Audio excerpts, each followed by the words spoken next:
What's up, guys? Tambo here with your weekly core report. We had some nice hits across sports last week, and an RPS contributors heater continued. Let's get to the winners. We kick things off with NHL, where our content has been producing some big winners, including our own Jared Kimball, who shipped a seat to the Draftkings NHL Live Final. Wire Rich also hit an NHL recently for over $9K. At Rumpure Sports, our talent roster is loaded with winners. K Falik has been contributing cores to our members since day one and has been on an epic heater recently.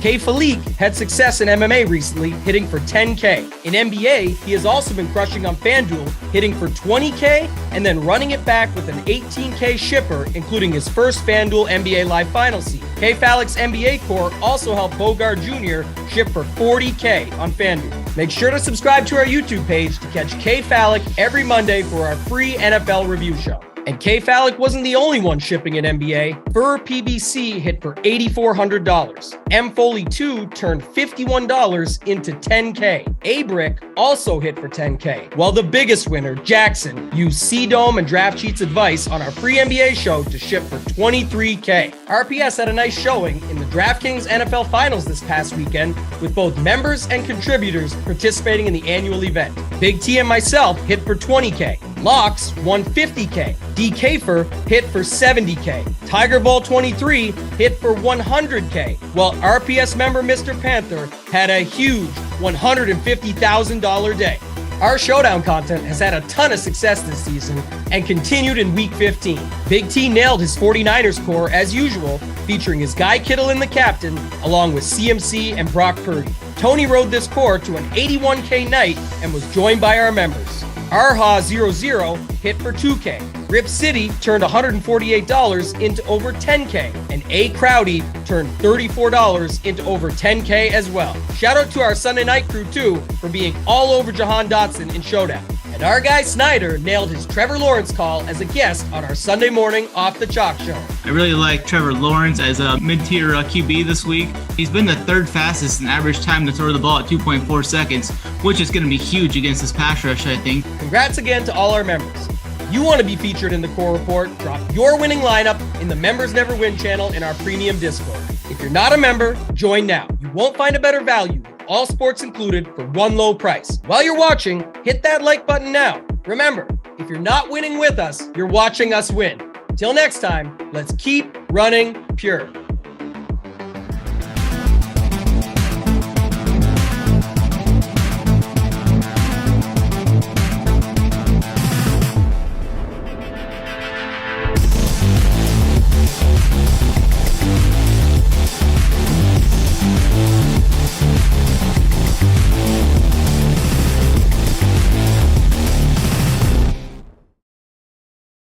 It is the penultimate. That's the next to last Print Factory Monday Night Football. We are in, like I said, the next to last week of the season here. First thing you do on the way in, go ahead and hit the like button, hit the subscribe button if you're not already a member.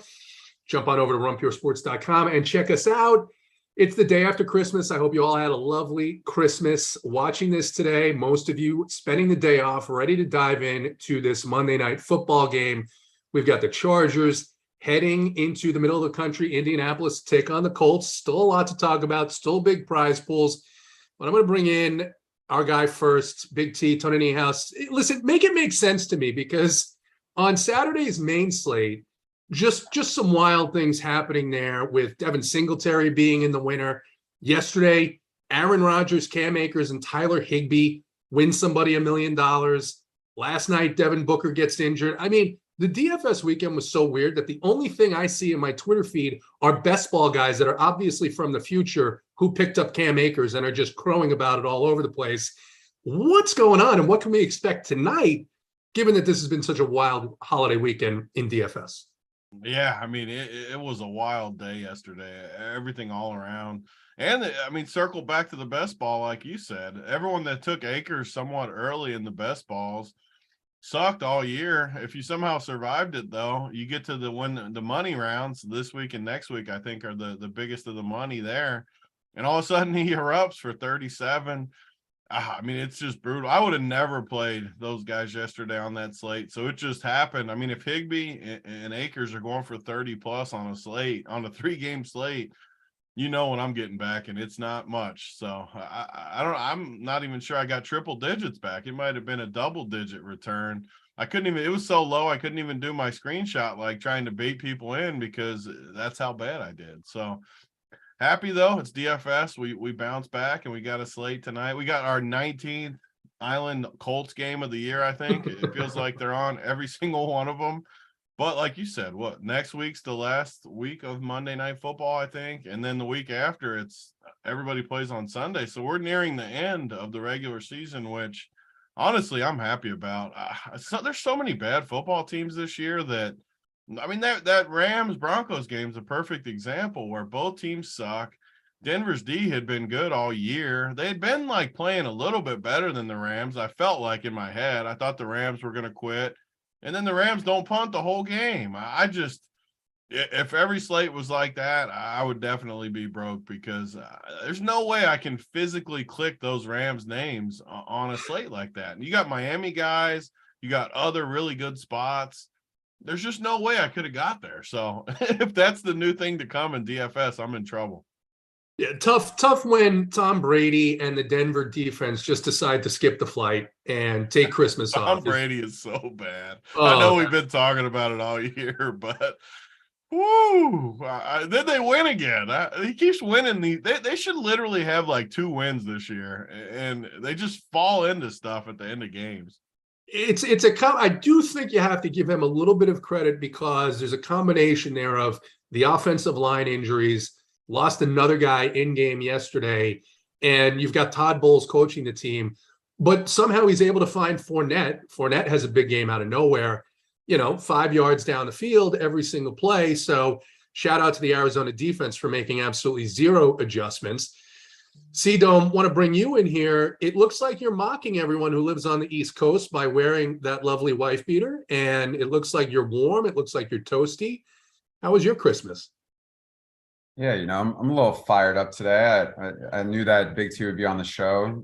Told me I was 170 pounds last week, so just figured, the weather's nice here too, so might as well be comfortable. Get a tan after this, work on this 200-pound body that I got. I know Big T's nervous. I know he's scared, man. So he's just gonna have to continue to see the progression. He's gonna have to continue to see What's the progression. What's the rest of that thing look like? Let's get a full view. Oh, I see the crop top. It's a nice little, I had a little gym sesh this morning, but if we get 500, hey, you know what? If we get a lot of likes, you never know, things can pop off here. So, but but my Christmas was good. The games this weekend, I will say, Christmas Eve was a little bit predictable, man. With how bad the weather games were and where you could go. I mean, the player pool was just very limited in comparison to other slates. So I was really big on Daniel Dimes, and I moved up from Richie James to Hodgins or whatever, and that really paid off in Hawkinson. But I will say, man, I thought best ball I was going to smash this week. I had quite a few teams, and then all of a sudden, I got these Hawkinson, Kittle, even Higbee lineups that just come out of nowhere and just clean sweep. So pretty devastated about that. But I'm ready to talk about tonight. I feel like tonight we could really smash. There's some really good spots. I think I got a good look on this game, so I'm ready to break it down with Big T and bring some winners, man. We need a little bit of a hit here for Run Pure this weekend, so we might as well kick off the week right. Yeah, it was revenge of the tight end season, and you guys heard it. I mean, we're going to set the number at 600. There's only 182 watching now. More people will come in here as they realize the schedule. 600. C-Dome's taking his shirt off. That's what's going to happen. And C-Dome, I gotta say. That's offensive to call that a shirt, first of all. Well, whatever that is. I called it a wife beater, but it could be a midriff. He could have that midriff. It could be where you could see his, it's like I guarantee you can see pec and belly button if he stands up. But I have to enlighten the people here, C-Dome, because as the people know, there's an event in March every year, Run Pure Sports Tradition. And I thought I heard you say that you were going to visit the slab and take on Big T and pretty much guaranteed a victory. Oh, I'm not worried. I'm not only guaranteeing it. I know for a fact. I'm not like these other, no disrespect to any of the other Run Pure members, but I'm athletic, man. I'm a big guy, and I know T was a college basketball player, and I know he's got I know he's got good game, but the thing is, man, that game wears off after time. Father Time is here. He's kind of he's already past his prime. Now he's got to take on a nice little Sedum who's athletic, a lot of endurance, a lot of energy, strength. This is a really difficult matchup for him. So I'm really nervous about freaking Big T in March. I don't know. It's a scary scene. Channeling his inner John Morant, Big T. Looks like Sedum is excited for the matchup.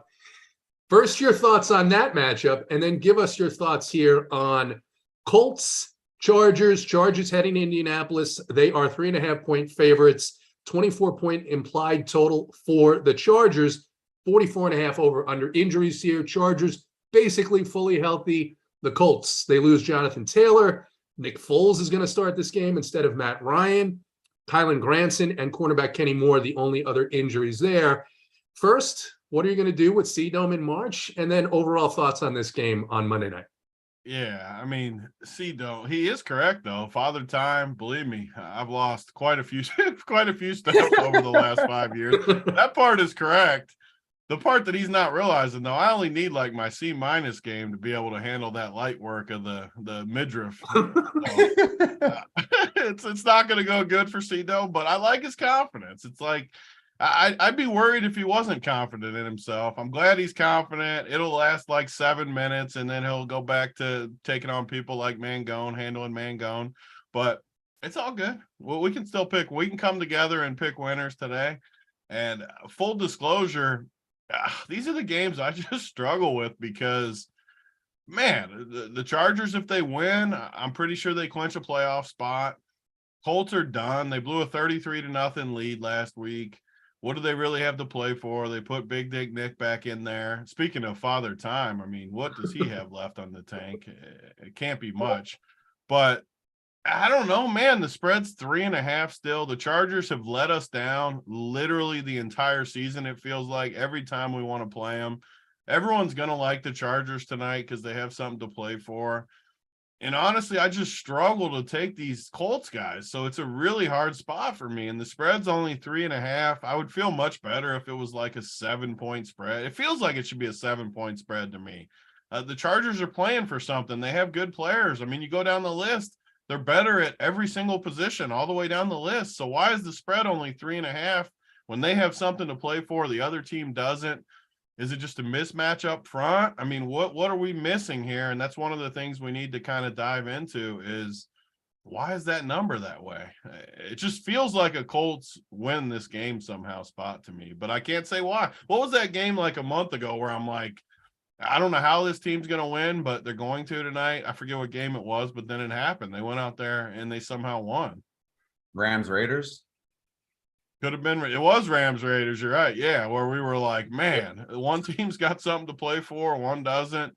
I have no idea how they're going to win, but maybe they will. So, I mean, I'm interested to hear what you guys think because I just can't find a way logistically that the Colts win. See, Dome, the Chargers have been particularly worse on the road heading to the East Coast. Some bad games. Really not just this season. This has been a theme with this team when they head to the East Coast. Now they get a Colts team that's starting Nick Foles. You'd have to think that Nick Foles has something to play for.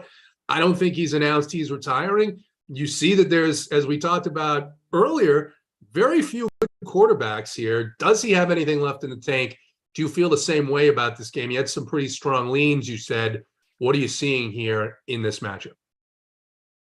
Yeah, I mean, he's the third string, right? So you have to think, he's not even good enough to be the second string. So it's got to really tell you, at least to help you gauge a little bit of maybe where he's at now in his career. The thing is I know recency bias would tell us that, the Chargers, they really should, beat opponents when it's a mismatch like this, because in reality, when you look at these two teams, especially on the offense with JT out, with the third string quarterback, you would think that this would be like maybe a 6-point game, as far as Vegas is concerned.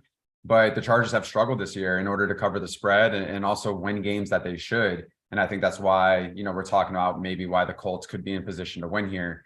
But yeah, my strong stand, just early on looking at this and looking at the matchup, especially with the offensive weapons and Herbert, the Colts are in trouble tonight. I don't see a situation where the Chargers lose here. I will be betting on them pretty heavy, actually, at the -3.5. And I'll just say this: I think tonight you're just gonna see Herbert exploit a defense that I kind of drafted up in my notes earlier, but that they're giving up a 96.5 rating to the quarterback on the year. Herbert is like second in pass attempts. He's like top 5 in almost every category statistically. Gus Bradley plays a lot of man-to-man. Mike Williams dominates man-to-man coverage. It's going to be really hard to guard him. They have no corners, I think, that could, really just match up with him as far as size is concerned.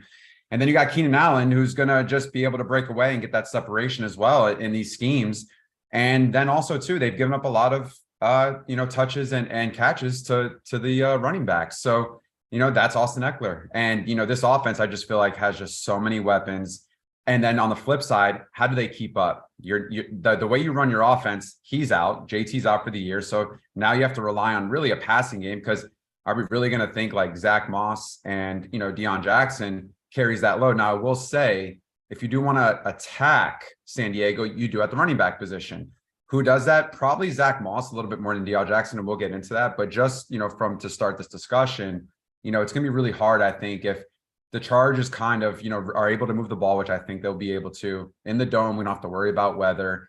Look at what the last 2 passing offenses have done. Dak Prescott and Kirk Cousins to this defense in the dome atmosphere, carved them. And you mean to tell me Herbert, who's better than both of those 2, is not going to do the same tonight? I just don't think there's a situation where that doesn't happen. So I'm Chargers all day tonight. The Colts did put up 33 points in the first half of that game against the Vikings, and then they got absolutely slaughtered in the second half. Big T, with respect to the quarterback position, we've got Foles, we've got Justin Herbert. And then as far as players, guys in chat are talking. First of all, guys in chat, make sure that you are hitting the like button at 600. Randone C-Dome is going to undress for us. Big T, in terms of the players certainly have some motivation, some of these guys. And then the coaching, Jeff Saturday, everyone's counting out the fact that he could be this head coach of this team next season. I don't know if Jeff Saturday has given up on that thought. They've got offensive and defensive coordinators. These guys stay in the game for their life. They don't go and they get fired and they go teach math somewhere. They're going to go on. They're going to continue. They want to show that they can motivate a team, perhaps a little bit of extra motivation, because the Broncos fired Nathaniel Hackett today, showing that firing season is upcoming. What are your thoughts here on that, on motivation, and then on the quarterbacks here? Yeah, I mean, I agree with what C-Dope's saying. Believe me, you look at the players. I'm as big a Herbert guy as anyone. Just played him last week in the live final for the biggest entry I had this year.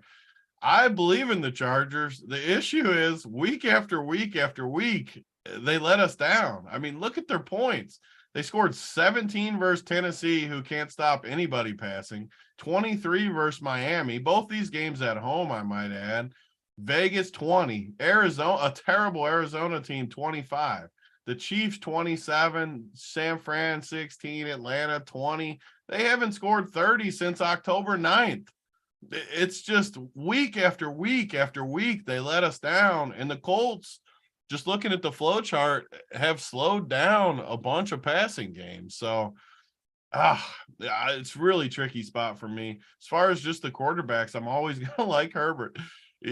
Besides Burrow, he's the guy I like the most, just as far as playing, and week after week, you got receivers you can play him with. It just feels good playing him, but I mean, he just feels like he lets us down so much. I don't know if it's the play calling. If for the longest time we've blamed coaches with this guy. I forget who the dude was before this that got shipped off to an NFC team now, that we've blamed him forever. It's the thing everyone does now in the Twitter day. Whenever an offense sucks, it's always the coach. We blame the coach. Even Brady this year, being 45 years old, we're still blaming the coach.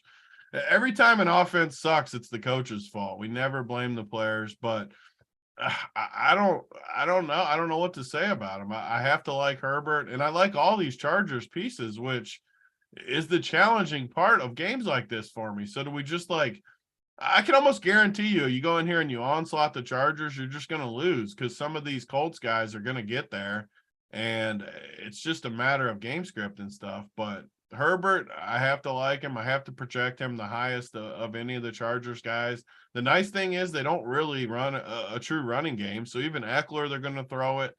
So he's the one piece that you should, in theory, in a showdown slate where you only really need the top 6 guys or something in that range. Maybe you throw a value guy in there, but he should, in theory, at least be flex into the optimal. And then it gets way more tricky with Big Dick Nick Foles, who hasn't been good since the Super Bowl. He was terrible in Chicago, terrible everywhere really since that Super Bowl season. And I don't know what to make of him. It's still a quarterback in showdown where you look at these pieces, they have decent enough receivers and tight ends. I know even when we get to tight end, this Jelani Woods looked like a stud one week for us. He looks good. There's enough pieces to where I think we could get him lower owned. Like I'm interested to see C-Dome's chart that he has the best showdown chart. Those of you that haven't seen it in the chat, he's been posting it almost every showdown. And I love seeing the kind of leverage spots. I feel like Foles should be a good leverage spot just because of his price, $9K. He hasn't played. Like C-Dome said, he was 3rd string. I mean, I don't know. We've seen him do it before. He's got weapons. So for me, I almost never fade the quarterbacks in showdown. I don't know if that's a hot take or not, because a lot of people do fade them. I just tend to play them and try to get different in other spots. But for me, I think I'm on board for both guys tonight. And see, now moving over to you, the quarterback position, it seems like you're pretty down on Nick Foles. What are you doing with Herbert? Is he a potential captain for you? Or what do you think of Mangone saying C-Dome's part of the all-airport team? What does that mean? It means you show up looking good, but when it's time to produce, you don't get that production out on the slab is the summary of what that means. Jesus, I never even heard that expression, but I mean, if Mangone wants to smoke too on the side, that's what I was looking for. I wanted the call out right there. Yeah, I mean, Mangone, after I'm done with him, I told you he could go down and you can get a title shot of him. Yeah, you could be like a deli, just take a number. I'll be waiting there. The fight card is filling up for the Run Pure Sports. I told you, JT, after the holidays, we get through all these weekends, we get into the football playoffs. I'm going to do an official card. It's going to start forming different events. People are going to love it. Maybe we'll even put it like up on the website, like under a spot where once something's official with a wager, we put it up there and lock it in. You definitely have to have more video this year for the people. Yeah. If you're not a member of Run Pure Sports, we should hire someone to just film the event. I mean, maybe it's a member or something. Do like a documentary out of it. Yeah, that'd be sweet. I want that film of me taking down the halter top here. It's gonna be fantastic. If you're not a member of Run we could probably fit it into the Twitter. You get 2 minutes 20 seconds, I think, for a video. I might be able to beat him quick enough just to have it a Twitter video. So you think that your match with Randone, let's say you're going to 10, you're going to 11, and you're gonna knock this out in under. We're going to 21, and it still might be a Twitter video under the 2 minute and 20 second limit. Yeah, I think so. All right. We'll get back on topic here. If you haven't hit the like button, go ahead and hit that. Hit the subscribe button. Get on over to runpuresports.com. We've got Big T's player pool that's been going up nice and early, especially on the holiday weekend.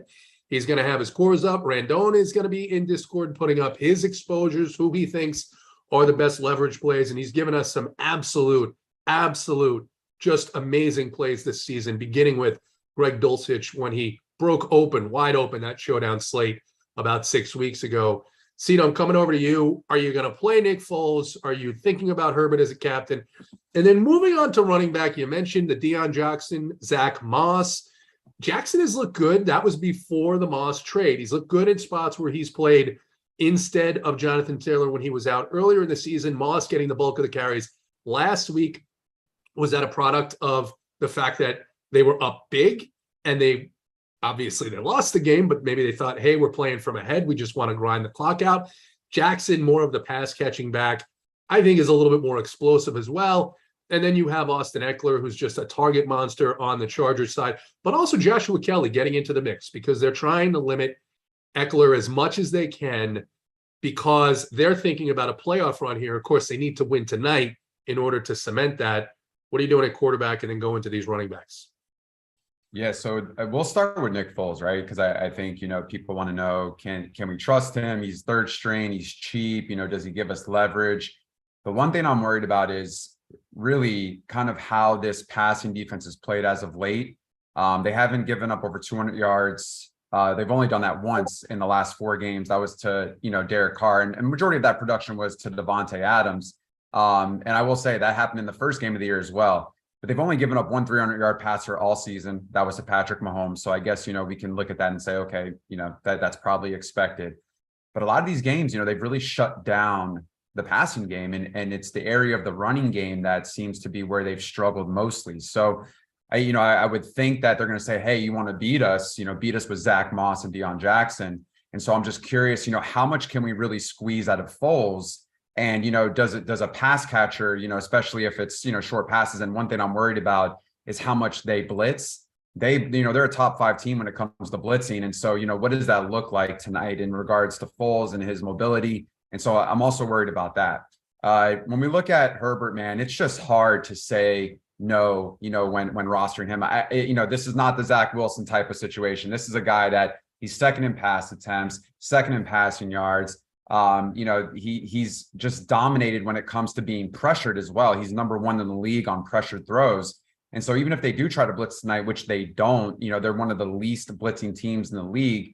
Well, does that mean that he's going to get a lot of time in the pocket? And if so, does that give the ability for, with how, Bradley runs this defense tonight? What does that look like? So I think the leverage tonight is putting maybe Herbert in the captain and putting Eckler in the flex, because Eckler in the captain is a little bit more negative leverage tonight when you look at the field and kind of where ownership is going. Because don't forget, even if, let's just say Eckler doesn't get in the box, but he gets a lot of production with receptions and yards. Well, the good thing is that Herbert still gets a piece of that production when it goes to Eckler. And then if he finds other people to get into the box and it's a passing touchdown, that takes away from Eckler. That gives more leverage to Herbert. So for me, I'm going to be looking at how can I roster Herbert tonight in captain, and what does that look like beneath? Because I do think he's, one of the most optimal plays tonight when it comes to captain. And obviously there's other plays too that we'll talk about that are going to give us, just different looks and a uniqueness to the lineup building. But I'm all in on Herbert tonight in this Chargers passing game. I just really think they're just in such a great spot. And it's really hard for me to kind of look the other direction right now, just given the fact that of how this matchup. And then going into the running back, I talked about Eckler, obviously, where the Colts lie at right now. They've given up a lot of production to running backs when it comes to the passing game. When it comes to running backs, they've given up 15 total touchdowns this season, but 78 catches on 95 targets. Which is a really, really good percentage when you look at other teams' defenses when it comes to pass catching backs. So this could be a situation where it's a lot of upside for Eckler. And I do want to roster as much as I can of him, but I want to maybe do it in the flex to give me that leverage type of situation. So, and then when you look at the running backs when it comes to the Colts, this is where it gets a little bit interesting, right? Because you want to target maybe what's happened lately to the Chargers. They've given up over 100 yards to backs in like 7 of the last 8 games. I talked about it earlier when it comes to how much per game. They've given up 137 rushing yards per game to opposing backs. And so for me, when I look at it now, Deion Jackson last week fumbled, and that's why Moss came in and got a lot of that production.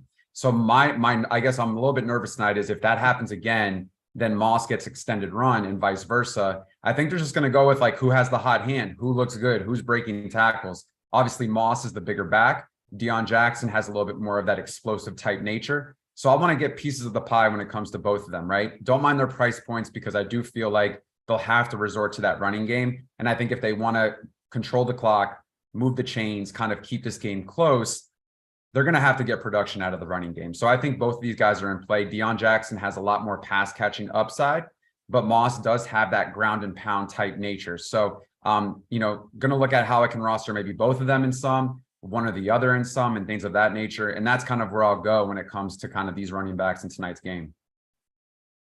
Yeah, you do have to wonder how much Nick Foles has left here and think that Indianapolis will rely on a heavy run game. And see, it looks like you've been ignited some passions here in chat. We've now got Snyder going back and forth with Mangone. Sweet Travis says that Snyder is going to be a tasty appetizer on his way to the main event with you. Snyder hits back. Now, Snyder is one of my favorite people in the world, but Snyder, you can't come back at him and say, remember, I was up 8-0, and then I was drunk and I was in jeans and I was hungover. That just doesn't work. This is a no excuses league. The Run Pure Sports Basketball League is a no excuses league. You can't be doing that. If you get too small from Uncle T, you don't have excuses. I love Snyder, but Snyder, we've got to do better than that. We've got to do better than that. We just forget about it. Last year happened last year. This year, I know you've been in the gym. I know that it's going to be an explosive matchup. And Snyder also says, C-Dome, he thinks he can handle you as well. So, I mean, this is going to be a fun. He's catching strays from everywhere here. Yeah, I mean, like, listen, do all these guys want to catch L's on the same day? It seems like they're interested in a little bit of that challenge. I mean, like, listen, man, I'm all for, the shit talking, but I will say this. They all will get dominated. They all will take L's, and I'm just gonna leave it at that. I hope they can get the confidence they need to come into the game, but I'll even play Big T first and then play that. I'm not even worried about it. So listen, I'll take Snyder and Mangone 2-on-1 if they want, Easy now. So you're calling that you're going to run the slab from sun up to sundown. Listen, we can go all day. I don't worry about this, man. Like, if there's one thing I've ever learned, this is something I don't fear, is opposition. So anywhere, anytime, I'm always down for a challenge. And, if these guys feel like they can, do something to me on the slab, I'm more than willing to take on that challenge. Just make sure you got money and, so I can make my way to the bank after. Will you be putting together a training video for your preparation for the slab? We do need that matchup of all the matchups. We need C-Dub and DC on the court. Out of all the matchups, we need that on the slab. What sports does DC play? Does he play? He'll play basketball. He'll be out there all day. Yeah, DC took one of the biggest L's of the March last year. He was ready to board a flight home night one after Dunkel took care of him. Wait, who did 21-5 or something? Like, embarrassed. Who did he lose to? The Dunkel. Dunkel was banking in threes on him. He was legit looking up flights to go home. He was that depressed. Oh, damn. Well, we don't have to play basketball if he doesn't want to play that, but I'll play him in something. Do you hear that, DC? C-Dome does not want to break his psyche. You have to love it. I would definitely. Yeah, I've made fun of C-Dome, but I will definitely take him over DC on the slab. Who do you have in the C-Dome versus Snyder and C-Dome versus Mangone matchup? I got C-Dome over them. Not 2-on-1 though. I mean, he ain't beating them 2-on-1. Like, that ain't happening. But 1-on-1, I think he can get the job done versus them. All right. So we'll see. Well, we'll look for that fight card. I think that's much more his punch. JT, I think that's much more C-Dome's punching weight, though, like Snyder, Mangone. He's going up a few classes in fighter when he's taking on the big dogs out of the gate. Well, he says he's not small. How tall's Mangone? Like 6'1"? No, definitely not. Wait, how tall is he? Smaller than that. I don't know. Not 6'1". I don't know. I'll say 5'9". Oh, 5'9"? He said, 5'9". Dude, nah, bro. Come on, man. Come on. That's like Jokic against like what was that little dude's name back in the day for the Nuggets? What was his name? Earl Boykin? Earl Boykin. So I think Snyder's a little athlete, though. Snyder looks like he's in shape. He plays Snyder golf. got too small from Uncle T. That's all I need to tell you. Do I need to post that picture again? How tall? Uncle T gave him the too small. That's all you need to know about Snyder's game. Damn. All right. This is going to be a lot of fun. 431 watching, 154 likes. We got to get that number up. Remember, C-Dome is going to surprise us with something at the end of the show if we get to 600. So that's something to shoot for. Big T running backs here.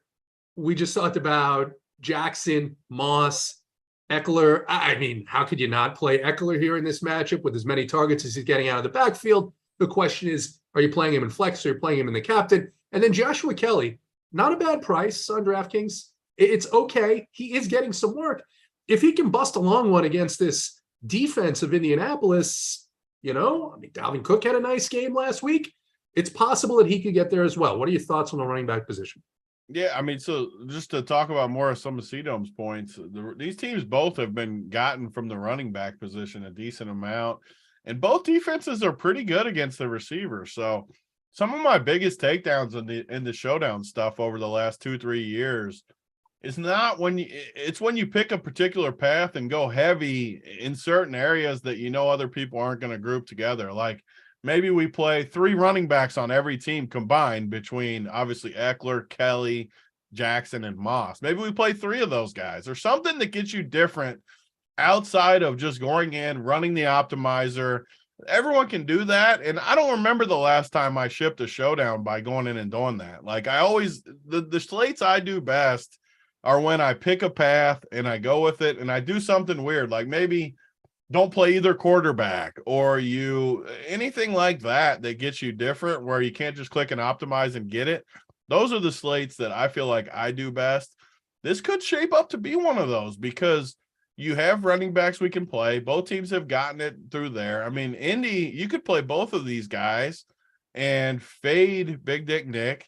All of a sudden you play Eckler. I mean, if you play Eckler and the captain, you play both of these running backs, Moss and Jackson, you're 6,300 still for your last 3 spots. That's 3 guys that could definitely get you double digits points. If it's a slower game, I mean, the total's only 44. Both teams like to play a little slower when they can.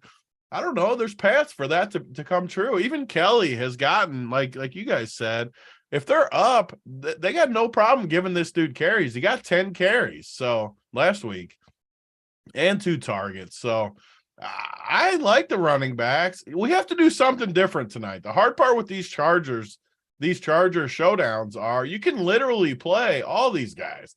I mean, as we get to receiver, everyone's going to like Keenan and Mike Williams. Josh Palmer's good. Everett's a good tight end. The kicker's good. The D gets pressure. Like, who don't we like? So all of a sudden, if you're not fading anyone, this is why our showdown content's the best, I think, because we take stands, and even when it's wrong and we get crushed like yesterday at times, we come back today and we take stands again, and we keep taking stands. Oh, I said to fade Jokic last night. Dude's my favorite player. He went for like 90. Like, that's taking an L. I mean, you have to take stands, though, in showdown. What do we do from the Chargers? I think this is the most important time. Like, what do we do? If you go in there and just onslaught the Chargers tonight, I just don't see you winning. I don't see that being the nuts, just going in and doing that. So how do we get different while playing the Chargers? I think it could be through the running backs, or maybe you do it where you play Herbert in the running backs and not Keenan Allen, none of the receivers or the tight ends. We play quarterbacks and running backs, no receivers. That to me is something no one does. Like, no one will do that. I can make a case for all the running backs, just like C-Dome just said. I can make a case for all 4 of those guys being in the winner. And both quarterbacks are tough to fade, at least for sure Herbert. You could fade Nick, obviously. But let's just say, for example, if we did play those 3, Herbert, yeah, you wouldn't be able to play a good guy in the captain, I guess, with those. But point being, like, take a stand and do something. I like the running backs, though, especially the Colts guys. I think Deion Jackson, if you think the Chargers win, I mean, we've seen Zach Moss for a long time now. Even in college, I watched him. He's not a pass-catching guy. So if you think the Chargers win, it's got to be through Deion Jackson that you get that run back. He could catch a bunch of dump-offs, too. I'm pretty sure Bosa's back tonight. If I'm wrong, someone tell me. But as long as he's in there, dump-offs, it could be dump-off galore to Deion Jackson, which could be, I mean, imagine if you play Nick Foles and both running backs, Deion Jackson and Moss. Like, no one's going to have that three-man from Indy. And you could realistically get all of the volume from the whole team through that. So I'm pretty interested in these running backs. Yeah, and to your point about Josh Kelly, the Chargers will use Austin Eckler as much as they absolutely have to use Austin Eckler. So if they do get up, it is more likely that you're going to see a lot more of Joshua Kelly. I want to stick with you because the Chargers wide receivers, everybody loves them. They're now both projected to be nearing 40% ownership. Keenan Allen, Mike Williams, both over 9K on DraftKings. I don't know that they can both get there and hit the ceiling and therefore they can be optimal in the same lineup because it's a 1-game sample here that we're looking at in terms of showdown. But Pittman, Williams, Allen, then you've got Josh Palmer who gets into the mix, who's been better when Williams has been out or Allen has been out. And then Alec Pierce priced down at 2,800. Interesting price point for him. Of course, a big downgrade. I don't know if it's I don't know if it is a downgrade at quarterback. It's just a change. It's just another guy who's kind of making his rounds on his way out of the league, and then Ashton Doolin and DeAndre Carter. I know you mentioned not playing any of these guys. Out of these guys, where do you lean?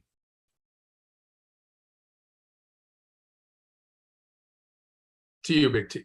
Oh, you were asking me? My fault. Yeah. I thought you were talking to. I was looking at this team. I was just talking about I thought you were going to see them, but the receivers. It's just hard, man. Because I'm telling you, I just get trapped where I end up. I hate these slates where I want to play too many guys.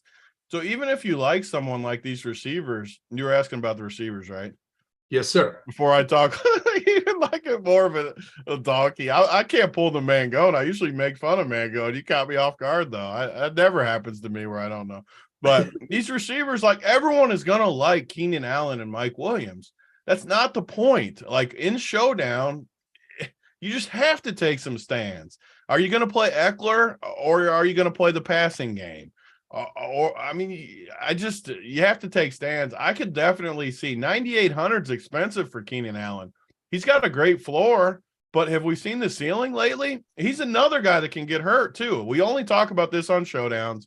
Those of you that are just listening, I'm not rooting for an injury. I'm just simply throwing it out there. Both of these guys, Keenan Allen and Mike Williams, have had tons of injuries in their past. There's definitely a non-zero chance that they go down with injury too. They're going to be high owned, both like 50% owned. You just have to take stands. And the more I'm thinking about it, the Colts have been good against receiver. They have all year when they face tough matchups. I know Justin Jefferson nuked them last week. I'm not saying it can't happen. The Colts are a bad team. Obviously, these guys could get there. But there are paths where Mike Williams gets 3. I've seen it happen dozens of times over the last several years where he totally busts. That's 50% of teams that are dead when he busts. So I am on board for stands like that. Keenan Allen's more of a floor play. He's $600 cheaper than Herbert, $1,200 cheaper than Eckler. Both of those guys are way, way better plays to me. So just in general, again, I'll have my full player pool up, cores up before the slate. I need to run teams and stuff. I'm kind of on board to fade these receivers as my path, even if I'm playing Justin Herbert, even in the captain. Like no one will do that. Herbert captain with no receivers? That's how you get different in chip showdowns right there. That is how. And maybe you play Parham, who's a $400 tight end. We've seen Herbert spread it around too. How many times have we seen Herbert throw it to 4 different guys for touchdowns or something? I think there's tons of paths where the receivers don't get there. And it could just be that Eckler gets there. Like say Herbert gets 25, Eckler gets 25, one of the Colts guys gets 25.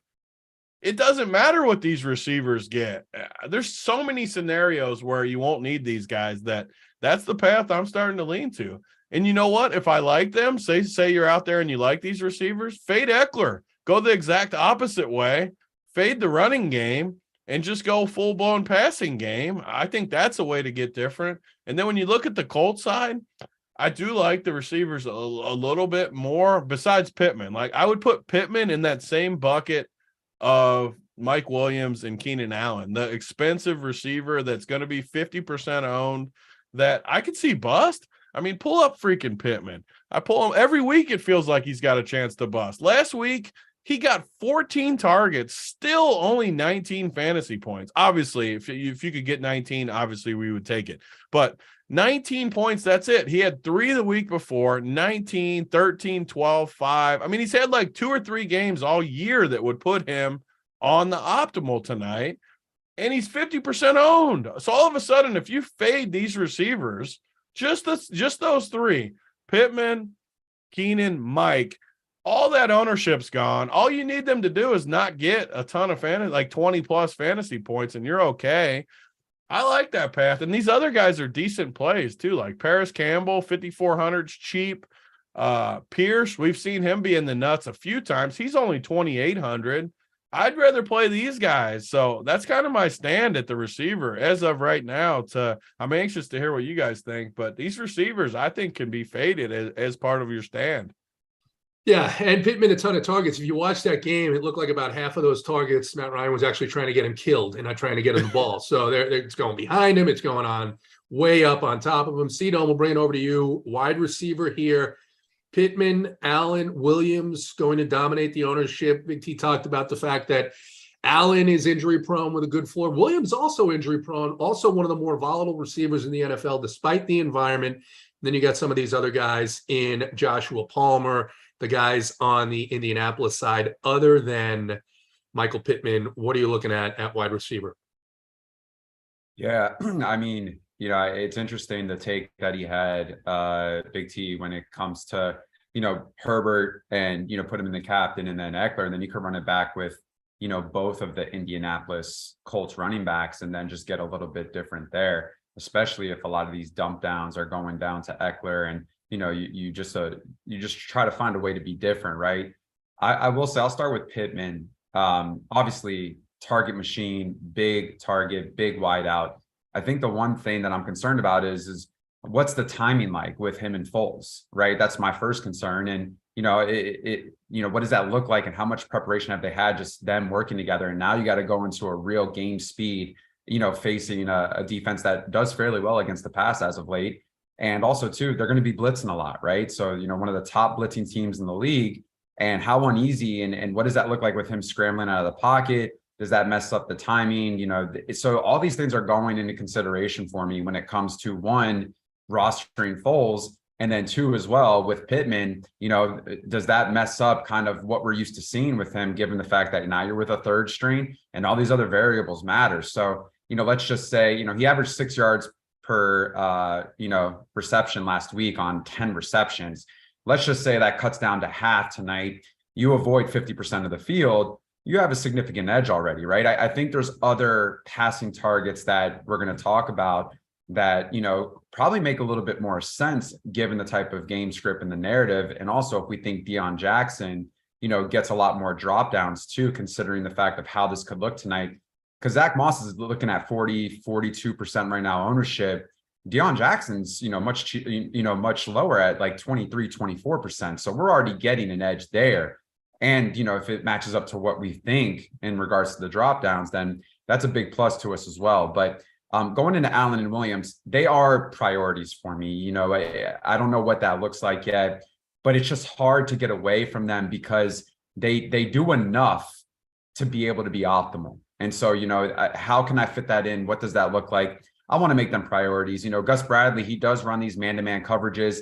Mike Williams is one of the best in the league and averages over 2 points per reception or per target versus man coverage. He's big, man. It's hard to guard him. So I don't know what that looks like tonight. Do they switch up the zone? They have done that before.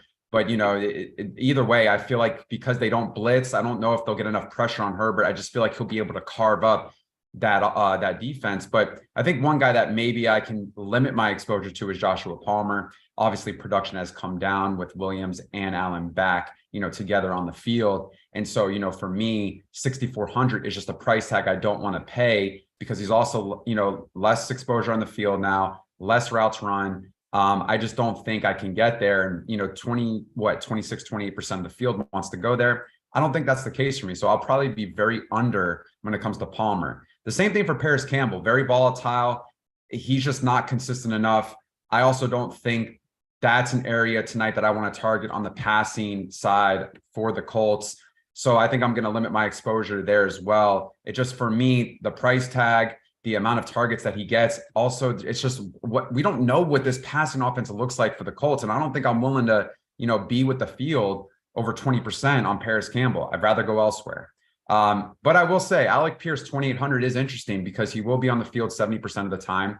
He's another big target, 6'3", has good speed. You know, for me, if he does get these little slant routes, if he's in the slot, I just think like for the amount of opportunities that he'll be on the field, it warrants the price tag of 2,800. So I think he gets a significant bump in exposure to me, considering that's the fact.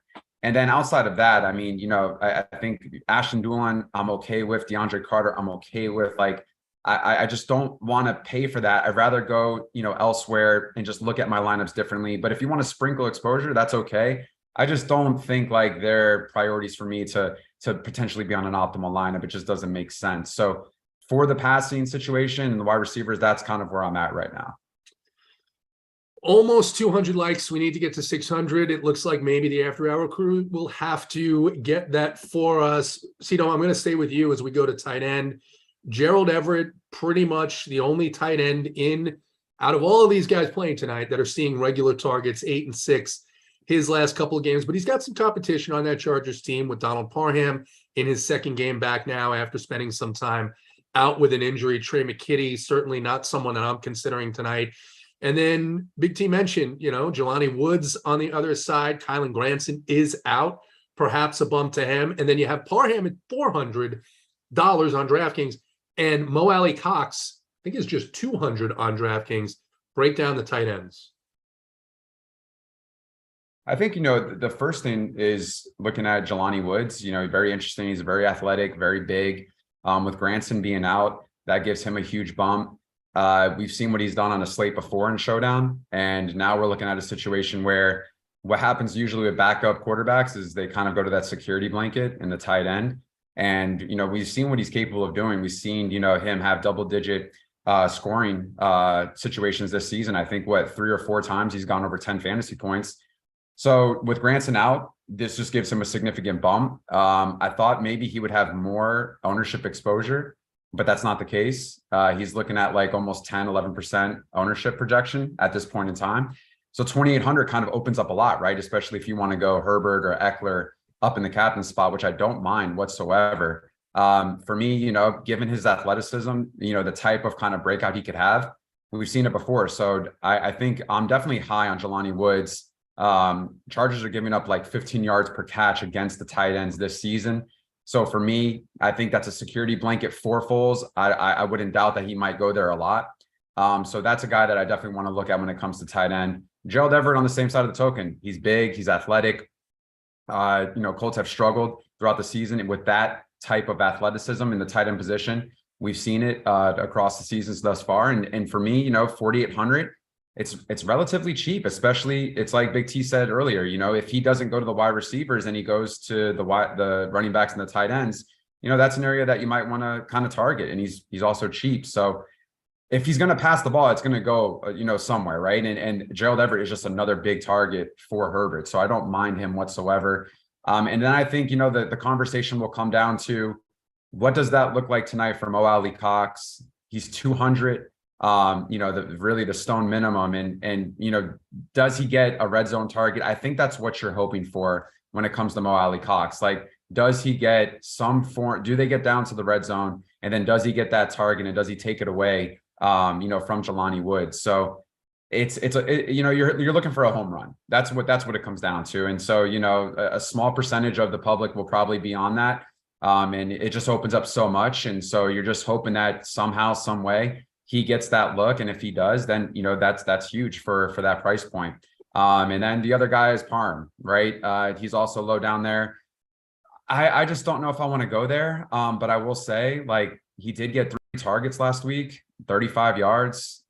He is another big, type of target as well.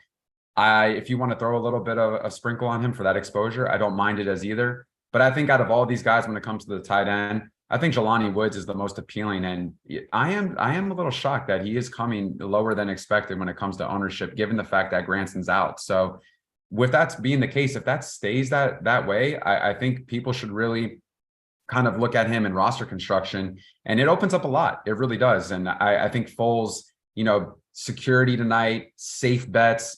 Obviously, the tight end is always one of those positions where you can count on that type of security blanket. And so I think he's someone to be very, very looked at tonight when it comes to this game.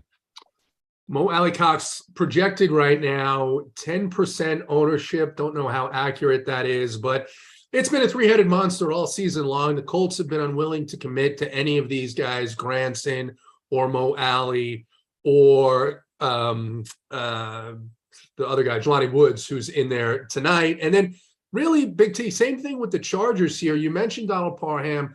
We love the athleticism. We think the talent is there. The Chargers reluctant to commit to him. They bring in Gerald Everett.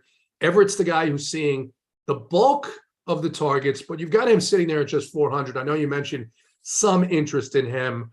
Break down the tight end position. Yeah, the tight end is definitely a spot I want to target. I talked about some of the receivers. fading that. I mean, you look at the tight end. Honestly, I think they're the best plays of the slate when you factor in price. I don't include Everett in that either. Just he's a little more expensive. I kind of put him in that bucket where I feel like he's going to be overowned. Everyone loves Gerald Everett, especially when everyone's playing Chargers. I think we can get the same things from Jelani Woods. Parham, I mean, he's just so cheap. Even Mo Alley is so cheap at 200 and 400. I don't usually like to play the cheapies, as everyone knows that watches these shows. But what you get from these guys, there's so many studs on this slate that they could hit these guys too for cheap. I mean, if they get 7 in this game, I don't always think they'll be in the winner, but with this many studs, there's a case where a 7 from one of these guys could be on the winner tonight, like a touchdown, almost like the Mercedes Lewis game yesterday until he caught the next one. If he just had the 1 3-yard touchdown or something, I think these guys could be on the winner with that 1 touchdown, 5 yards. But Jelani actually has upside. I mean, we saw it in the primetime game. The dude is huge. He was a monster in college. He's a monster still. I don't know why they haven't used him more, probably because they're a bad football team. But 2,800, you have to like him. I could even see him in the captain. There's paths where you could put him in the captain. He catches 2 touchdowns, 6-7 balls, and it lets you play the studs. So I'm with C-Dome on these guys. Even Parham, I think, is a really good play. Snyder sent me a message earlier that he played 30-something% last week, caught all 3 targets. We've seen him catch touchdowns in the past. I don't know. I want the studs. I want Herbert. I want Eckler. I want some of these other guys, even Foles. If I want those studs, I have to punt somewhere. I feel confident in these guys. I wouldn't be stunned at all if both of these guys catch a touchdown. That's another rule you could do. I want 2 tight ends on all my teams. That's just a little rule that you throw in the it's like you're building a thing of chili or something. You're throwing all the stuff in the pot. I like throwing little rules like that because it gets you on different stuff. I'm telling you, so many people these days, when they see the Chargers, they're going to go in there and they're just going to play all these guys. They're not going to do anything different. And then they're going to wonder why they lose 25%. They put in 1,000 tonight, get 750 back. That's what happens when you don't take stands. You slowly lose your bankroll. And I just don't play like that. So tight ends are my favorite plays. I'm with C-Dome. Jelani Woods might be my favorite guy of the night. I mean, 2,800, the dude is a beast. It fits your builds. Love everything about it. So I'm definitely on board with. Why is the public not so high on him? I think it'll be way higher than it looks right now. It just has to be. Is it because of the Pierce price point? I think it could be. I hope we get him. If we get him 10 to 15%, then I have no doubt in my mind he's the best player. I think a way to get different tonight is play Pierce and Jelani together. Yeah. And you can do that on a Nick build, like play Nick with those 2. Yeah. Yeah. I think you could do that, or you could run a 4-2 and run Herbert and Eckler. Or, what's interesting is if you ran Herbert and Eckler, but then ran both running backs from the Colts and then those 2 pass catchers. Yeah. Like you could do something like that. I mean, there's a lot of ways. That's the type of build I'm talking. I think that's the winner tonight, and it's going to require you getting a little creative, like fading those guys, like I said. But I like these guys that you're talking. Pierce, we've seen Pierce hit the winner too. Like there's definitely a path where Woods and Pierce are the 2 Colts on the winner. Like definitely a path, no doubt about it. I certainly think the public is not looking to pair many of these lower priced, lower well-known Colts on the same team. So that might have something to do with it as well. C-Dome, we'll kick it over to you. Kickers, defenses, of course, last week, even though they gave up a ton of points, Colts defense, total outlier performance. They get the 2 touchdowns. They're still pretty cheap, 3,400 in this matchup. Interest in the kickers, any interest in these defenses tonight? Yeah, I mean, we saw what the Colts defense did last week in the first half against the Vikings. We've seen maybe a couple times this year that they can create turnovers and create opportunities. What does that look like tonight? I'm not too sure, right? But the thing is they do get a few sacks a game. I will say this, that they're 3,400. It's one of those things where I think you got to have a few sprinkles just because the ownership is going to be relatively low. And if they do score a defensive touchdown or things get crazy, then it's more likely that they're going to be on the optimal. And then the same thing for the Chargers, right? I mean, they're 4,600. Do I trust the Chargers defense? Well, it's a third string quarterback, right? And so, what do they do tonight? Do they blitz the hell out of their packages? I talked about earlier, they're one of the top blitzing teams in the league. And does that pressure cause Foles to create a turnover scoring opportunity for that defense? So I think you have to take that into consideration. That's probably, for me, I will have sprinkles and shares of both. And then, you have Cameron Dicker and Chase McLaughlin here. So, the thing is with the kickers is you're in a dome, and you just got to hope for the offense to move the ball. Now, I will say this, Dicker, he's had quite a few good scoring games since he's got brought onto the team. So, he's had a few double-digit scoring, and then he's had a few 8-point games. And I think sometimes that's more than enough sometimes to be on the optimal. I think they moved the ball pretty well tonight against the Colts D. I think they'll have opportunities to be in the red zone. And if, that's going to bring opportunities for Dicker. So don't mind it. I think I'm probably just a little bit more low on McLaughlin, just considering the fact that I don't know kind of what this offense looks like tonight and moving the ball, and if field goals are going to be enough for this Colts offense to keep up with the Chargers. And that's only saying if the Chargers kind of come out and do what maybe I'm anticipating them to do. McLaughlin is coming off a big game. He had 21 points. He does something like that, I mean, forget about it. That's obviously going to be on the optimal. There's no doubt about it. So I think what we're just looking for is, do we believe in the Colts offense to really put them in a position to give field goal opportunities? And if that's the case, then I don't mind it. But I think if I had to choose between the two, I'm going to go Dicker over McLaughlin in this situation. I'm going to stick with you. Give us 1 minute on anything different you're doing on FanDuel, and then wrap us up with a bold call. Then I'm going to bring it back over to BigT. I think on FanDuel, I think I'm going to just avoid Foles in this situation. I just want to stick with Herbert and Eckler. I think they just have way more upside. But then I will have pieces of, Deion Jackson, because he's projected to be very low owned, like almost 10% at this point. And if that's the case, I think that's huge, especially if he gets into the end zone. And that's kind of where we want to target. So I think one way to be different tonight is, you go Herbert and Eckler, but go both running backs on FanDuel, and then switch up your last piece with whatever you want that is able to fit, maybe like a Jelani Woods, or an Alec Pierce or something like that. And I think that's one way to just, kind of attack FanDuel tonight. Just hammer both of, Zach Moss and Deion Jackson. And that's something that I think not a lot of people will do. So that's kind of probably something that I will do tonight. Guys, hit the like button. Almost 600 watching, just 227 likes. Hit it as we finish up here. Tony, bring it over to you with respect to what you're doing on FanDuel, any interest in the kickers and defenses, and then a bold call for this game.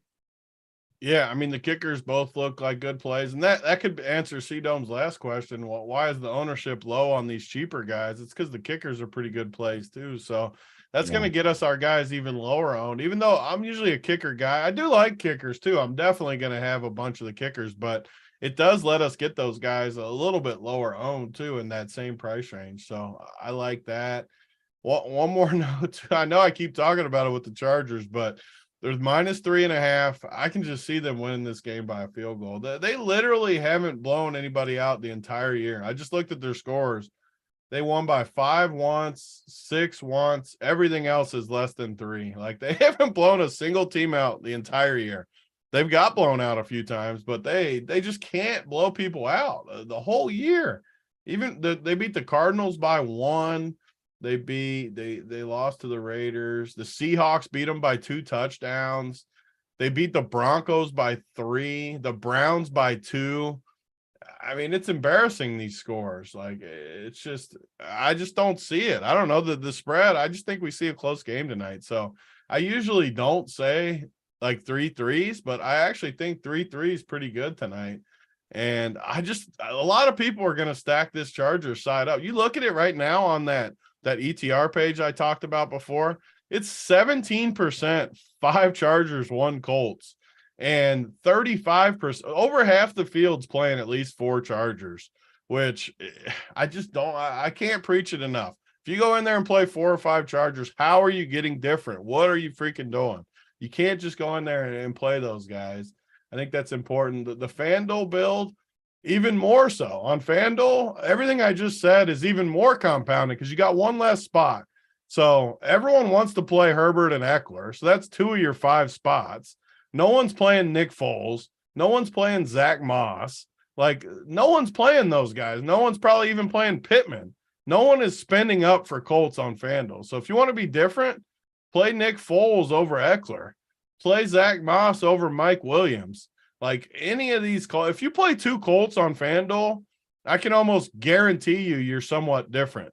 3 Chargers, 2 Colts, 3 Colts, 2 Chargers. Either way would be my plan on FanDuel, especially when you can play, Parham 6,500, our boy Jelani 7K, Pierce. Use C-Dome's move. Play Jelani Woods at 7K and Pierce at 8K. Play them together. I don't know how much salary. I can do it real quick here just to see. If you play Pierce, let's just say you want to play Herbert, Eckler like everyone. You play Pierce, you play Jelani. That leaves you 12-5 for your last spot, which puts you on Mike Williams and Zach Moss. That's like literally the exact, and Deion Jackson. So that's my advice for FanDuel. Even if you want to play Herbert and Eckler, play 2 Colts with it. See where the 5th spot is. And you know what? In a build like this, I could play Zach Moss or Deion. So I got 1 running back, 2 pass catchers. I still got the best 2 Chargers. So when the Chargers do good, I still got Herbert and Eckler. There's definitely paths where we've seen it a million times where Eckler scores 3 touchdowns. He could easily score all the touchdowns. Herbert maybe runs in the other one or something. So I love those paths. That's how I think I'm getting different. I think we see a close game. I bet the Chargers win just because, like we saw yesterday, the Colts will find a way to blow it. But I think they only win by a field goal. I think we see a close game tonight. And for me, I think with people being off of Deion Jackson, we've seen how terrible this defense is against the run. I think Deion Jackson has a big day. Deion Jackson's going to be in the lineups I make, and I think it makes sense to try one with him at captain and hope he falls into the end zone a couple of times. Eiffel Tower for Deion Jackson. I like Deion Jackson a lot tonight. I think people are going to go to Moss thinking that he saw the work last game, but not remembering maybe that they were up by 33 points at the half. They had already lost Jonathan Taylor, and it didn't work. They were trying to run this game out. We've seen Zach Moss too, right, JT? Like, he has sucked for years. We've seen one good showing. Like, people forget that we've seen a way bigger sample with Zach Moss. And Buffalo literally just shoot him out. Like, they didn't even have any use for him whatsoever. I know Buffalo's good, but this dude isn't that good. And we've seen Jackson in matchups, good matchups earlier in the season when Jonathan Taylor missed, or in games where Taylor gets injured in the middle of the game and it's a competitive game. Jackson had some big games. I think Jackson is a pretty good back. I think he has a good game here. And I lean towards what you're saying is that this game's going to be closer than people are thinking. Yeah, can I just say something? Yeah. Real quick?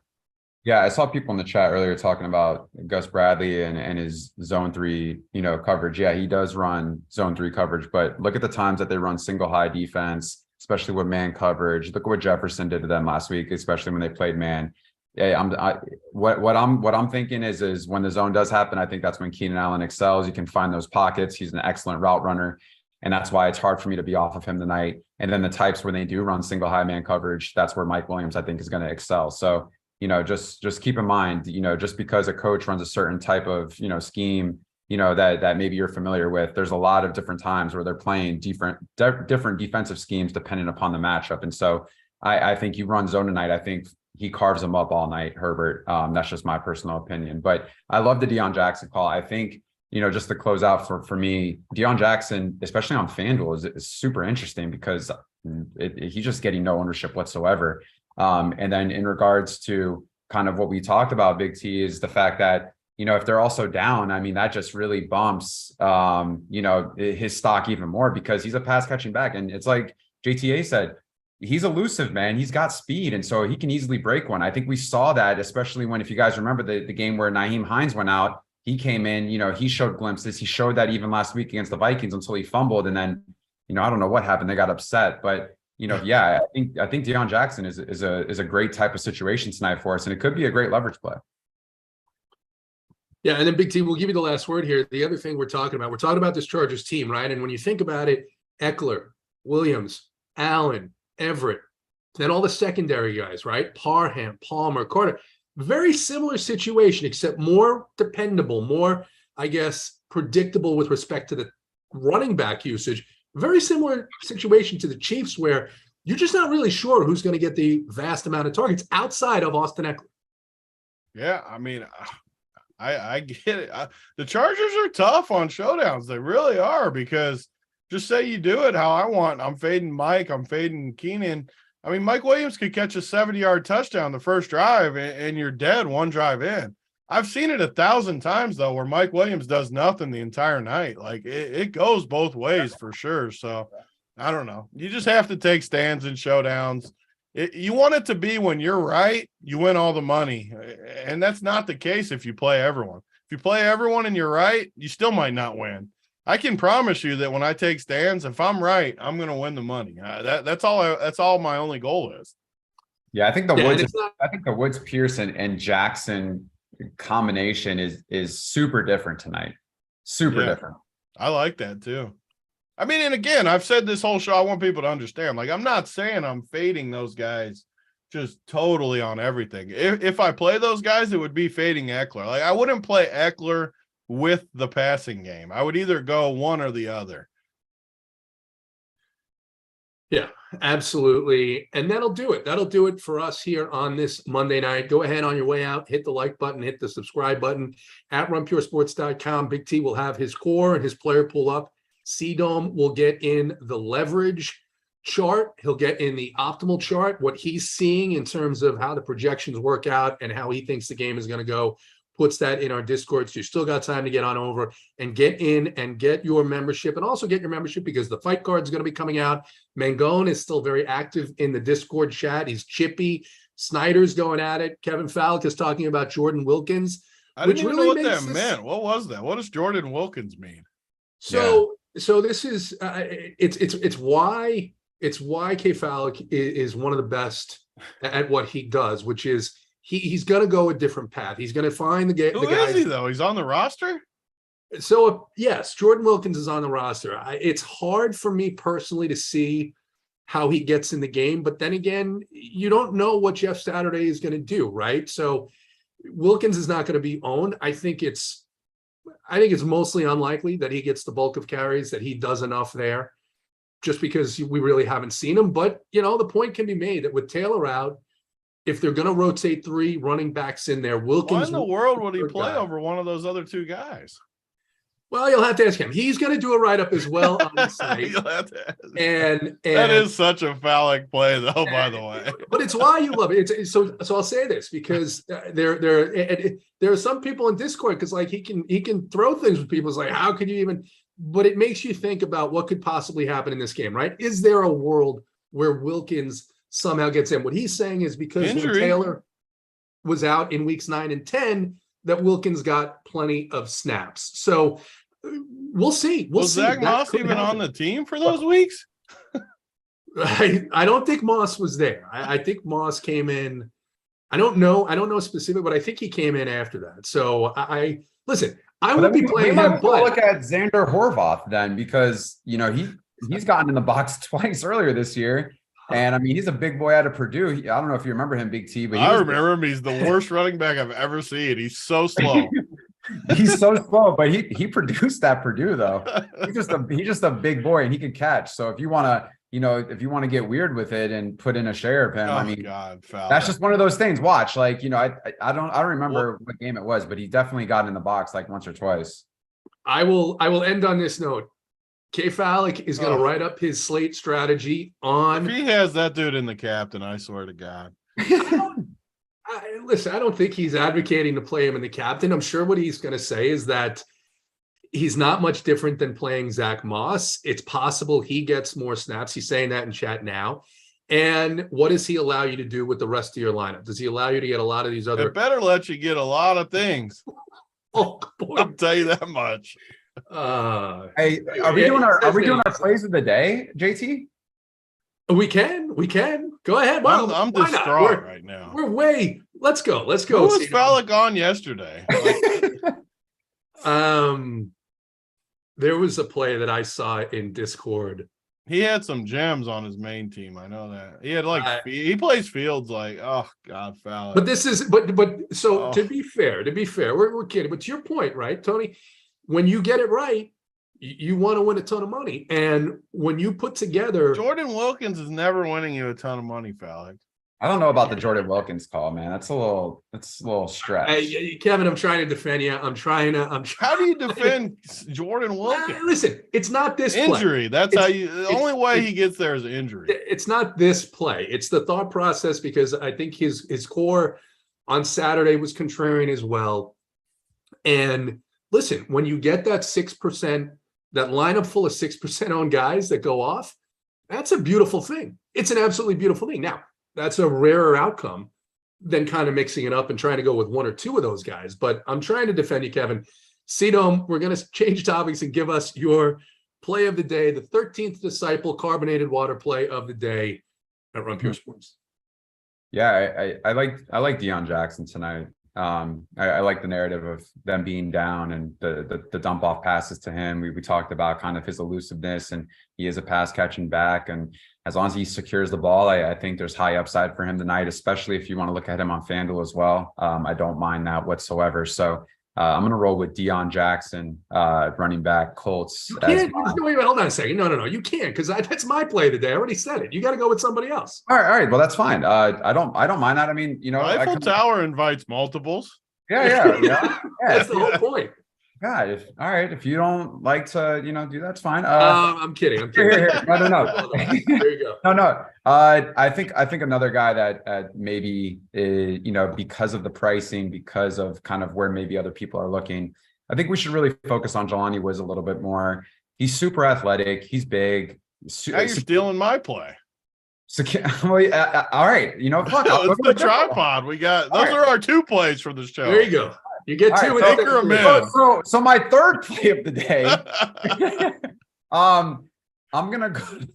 We're giving a full core on the show. I like this. Yeah. I'm gonna roll with Alec Pierce. I want to maybe stay away from Pittman and Campbell a little bit more and focus on a guy that his price point, and given the fact of how much he'll be on the field, maybe represents some opportunities there for upside at a 2,800 on DraftKings. He's big. He's 6'3". He does have speed. And I think for me, looking at it, if he's in the slot also going over the middle, don't mind it. These are just plays that I think, I want to focus on more in comparison to maybe some of the higher price guys from the receiving core of the Colts. So I'm going to roll with Alec Pierce, 2,800 Colts wide receiver as my third play of the day. Deion Jackson, Jelani Woods, Alec Pierce. Sweet Travis says Horvath and Wilkins talk means it's time to end the show. Simon, get us out of here.